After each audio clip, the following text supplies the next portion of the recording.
इच्छाधारी नाग नागिन। दुनिया में कई तरह के जीव पाए जाते हैं जिनमें सांपों को सबसे रहस्यमयी माना जाता है, खासकर इच्छाधारी सांप जो अपनी इच्छा से कोई भी रूप ले सकते हैं और अपनी शक्तियों से किसी को भी नुकसान पहुंचा सकते हैं।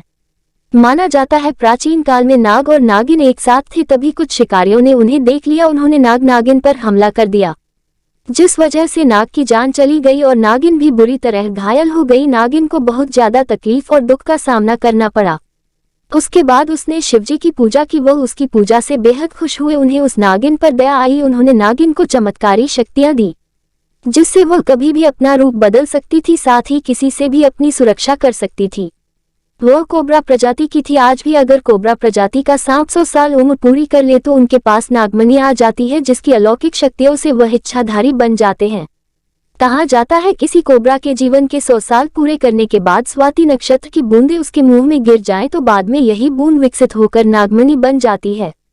ये नागमणि बहुत ज्यादा चमकती है, जिससे सांप अंधेरे में खाना ढूंढ सकता है। ये सांप की सारी इच्छाएं पूरी करती है।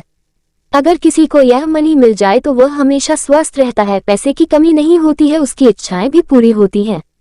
इस नागमणि की वजह से प्राचीन काल से ही सपेरे नाग नागिन की तलाश में रहते हैं। नाग नागिन के किस्से भारत में ही नहीं बल्कि दुनिया भर में प्रचलित है। चीन की लोक कथाओं में 2 ऐसे सांपों का पता चलता है जो एक दुर्गम पहाड़ों पर रहते थे। सैकड़ों साल की तपस्या से वह सुंदर महिलाएं बन गई जो प्राचीन चीनी शहर के पास एक झील में रहती थी। इसके अलावा चीन के मशहूर कवि ने एक ऐसे सांप के बारे में लिखा था जिसका दिन के समय आधा शरीर सांप का और आधा महिला का था। वह दिन में लोगों को अपने पास बुलाती थी और रात में उन्हें मार देती थी। ग्रीक माइथोलॉजी में भी ऐसे ही चमत्कारी सांप का वर्णन देखने को मिलता है जो अमर माने जाते हैं। बुद्धिस्ट और जैन फिलॉसफी में ऐसे सांपों के बारे में पता चलता है जो अपनी इच्छा से इंसान का रूप ले सकते थे। हिंदू माइथोलॉजी में भी महाभारत में वर्णन मिलता है कि भीम के बेटे घटोत्कच की शादी एक नागिन्या से हुई थी।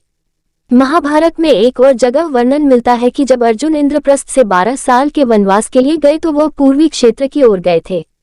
एक सुबह जब वह गंगा नदी में स्नान कर रहे थे तभी किसी ने उसका पैर पकड़कर पानी के अंदर खींचा था और अपनी शक्ति से उन्हें धरती के अंदर लोक में ले गई। वह एक नाग कन्या थी जिसका नाम उलूपी था। उसने अर्जुन से शादी करने को कहा, लेकिन अर्जुन ने कहा वह अभी वनवास में है और उन्हें ब्रह्मचर्य का पालन करना होगा। उलूपी ने अर्जुन से कहा यह ब्रह्मचर्य केवल द्रौपदी के लिए है। फिर अर्जुन उलूपी से शादी कर लेते हैं। उलूपी अर्जुन से खुश होकर उन्हें वरदान देती है कि पानी के सभी जानवर अर्जुन की बात मानेंगे और उन्हें पानी में कोई नहीं हरा सकेगा। शिवजी के गले का नाग वासुकी एक इच्छाधारी नाग है जिसके पास नागमणि है। पहले इन इच्छाधारी सांपों से सामना होना आम बात थी, लेकिन आबादी के बढ़ने से आजकल तो शायद ही किसी का सामना इन जीवों से होता है। आज दुनिया में ऐसे लोग भी हैं जिनका दावा है कि वह पिछले जन्म में इच्छाधारी नाग या नागिन थे। कुछ साल पहले एक लड़की ने यह दावा किया था कि वह पिछले जन्म में इच्छाधारी नागिन थी और एक गांव में मौजूद शिव मंदिर के पास अपने नाग के साथ रहती थी। वह दोनों सांप के रूप में कुएं की दीवार पर एक साथ थे। तभी अचानक एक नेवले ने उन्हें कुएं में धकेल दिया, जिससे उन दोनों की मृत्यु हो गई और उनका पुनर्जन्म हुआ है। लोगों ने लड़की की बात पर ध्यान नहीं दिया। फिर वह उस गांव में गए जहां वह लड़की कभी नहीं आई थी। लोगों को पता चला उसकी हर एक बात सच थी और यह भी माना कि नाग नागिन का जोड़ा शिव मंदिर के पास रहता था और उनका शरीर उसी कुएं में पड़ा मिला था। अगर आपको यह आर्टिकल अच्छा लगा तो अपने फ्रेंड्स के साथ शेयर करें। अगर आप इस आर्टिकल से संबंधित कुछ भी पूछना चाहते हैं तो हमें कमेंट कर बताएं, हम आपको जवाब जरूर देंगे।